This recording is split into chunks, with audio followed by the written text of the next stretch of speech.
नवाब Mohsin उल-मुल्क doctor मौलवी अब्दुल हक सिंध के लिहाज से ये चैप्टर खाका निगारी है, और ऐसे ये चंद हम असर जो उसके खाकों का मजमूआ है वहां से लिया गया है। पेज नंबर 17 से आप लोगों ने पढ़ा 18 तक, यानी कि चैप्टर मुकम्मल किया। तकरीर के वक्त तीसरा पैराग्राफ, तकरीर के वक्त मुंह से फूल झड़ते थे, यहाँ से आप लोगों ने पढ़ा।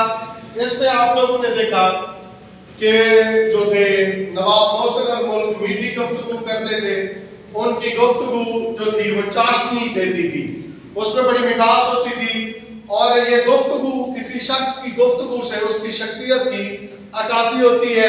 इसके लिए मैंने हवाला जात आप लोगों को दिए।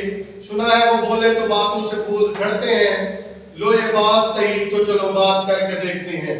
इसी तरह वो बातें जो खलूस नियत से की जाती है उनका लाजमी तौर पे असर होता है।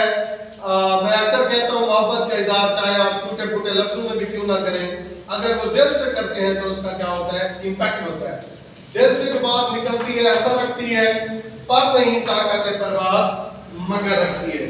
इसके बाद आप लोगों ने देखा कि वो एक बहुत बड़ा मसला होता है कि जो बदरुद्दीन तैयब थे वो सर सैयद अहमद खान के मुखालिफ थे, उससे मीठे अंदाज से गुफ्तगू करते हैं तो वो शख्स उनका कायल हो जाता है। ना सिर्फ कायल होता है बल्कि वो क्या करता है, चंदा भी देता है। और वो इस मीठी अंदाज से गुफ्तगू करते थे कि उनकी गुफ्तगू लोगों को बड़ी चाशनी देती थी। एक बहुत बड़ा दूसरे ऐसे अगले इक़्तिबास में आपने देखा किसी से काम लेना, ये बहुत बड़ा फंड होता है, और नवाब मोहसिन उल-मुल्क इससे बाखूबी वाकिफ थे। ये तभी होता है जब आपके दिलों में खलूस शामिल होता है। जब आप दूसरे के लिए मोहब्बत करते हैं तो ऑटोमेटिकली अल्लाह की ज़ात है तुम्हारे लिए मोहब्बत डाल देती है। दर्द दिल के वास्ते पैदा किया इंसान को, वरना आज के लिए कुछ कम न दे करोगियां। दावर हश्र मुझे तेरी कसम उम्र भर मैंने इबादत की है, तू मेरा नाम आया माल तो देख, मैंने इंसान से मोहब्बत की है। जब आप किसी के साथ दिल से मोहब्बत करते हैं तो अल्लाह की ज़ात भी तुम्हारे लिए आसानियां पैदा कर देता है। उसके बाद एक बहुत बड़ा फन होता है कि आप किसी को पहचाने, किसी की शख्सियत को पहचाने, तो ये इससे बाखूबी वाकिफ थे। जो शख्स उससे मिलता वो हमेशा उसे पहचान लेते थे। और बहुत बड़ी बात होती है वो कि इस दुनिया में दो किरदार होते हैं, एक मुस्बत और एक नेगेटिव। एक अच्छा किरदार होता है और एक मनफी किरदार होता है, और नवाब मोहसिन उल-मुल्क इन दोनों किरदारों से निभाना जानते थे। ऐब हर इंसान के अंदर पाए जाते हैं, और ऐबों पे पर्दा डालना और फिर उसके साथ निभाना ये बहुत बड़ी बात होती है।